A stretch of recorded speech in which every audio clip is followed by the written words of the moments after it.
Hello guys, welcome back to my mini blog. শীতকাল মানেই বাঙালিদের কাছে পৌষ পার্বণের উৎসব। আর এই পৌষ পার্বণের উৎসবে সব বাঙালিদের ঘরে পিঠে হবেই হবে। জানি সবাই খেয়ে হজমও করে নিয়েছো, তাই আমার একটু ভিডিওটা দিতে লেট হয়ে গেছে। তো আমরাও কিন্তু বাদ যাইনি, আমরাও কিন্তু পিঠে বানিয়ে খেয়ে হজমও করে নিয়েছি। তো এদিকে অলরেডি আমাদের পিঠে বানানো তোড়জোড় শুরু হয়ে গেছে।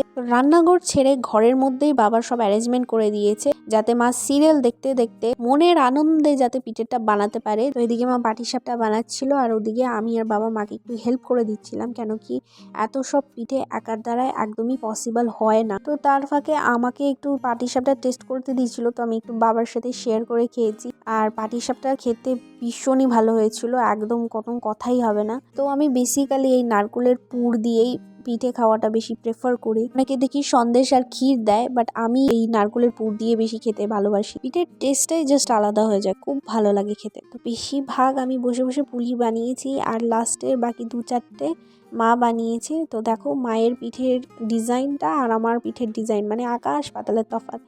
তো আমারটা জানি পুরো একদম ভেদা মার্কাই হয়েছে, কিন্তু এই পৌষ পার্বণে সবাই মিলেমিশে যে পিঠের বানানোর যে আনন্দটা, সেটা একটা আলাদাই ব্যাপার। বাঙালিরা তো অলরেডি মিষ্টি প্রেমী, আর পৌষ পার্বণ আমাদের বাঙালিদের কাছে একটা ইমোশন, যেখানে বাড়ির সবাই মিলে একসাথে পিঠে বানাবে আর সবাই মিলে সেটা উপভোগ করবে। তো আমিও ওয়েট করছিলাম যে কখন পিঠেটা হবে আর কখন আমি একটু টেস্ট করব, কেন কি বছরে একবারই আমাদের পিঠে খাওয়ার সুযোগটা আসে, তো সেটা কেউই হাতছাড়া করতে চায় না। আর আমি তো একদমই না, সমস্ত পিঠে আমি যেগুলো খেতে পছন্দ করি সেগুলোই করেছিল মা, আর সমস্ত পিঠে জাস্ট দুর্দান্ত টেস্ট হয়েছিল। So to subscribe.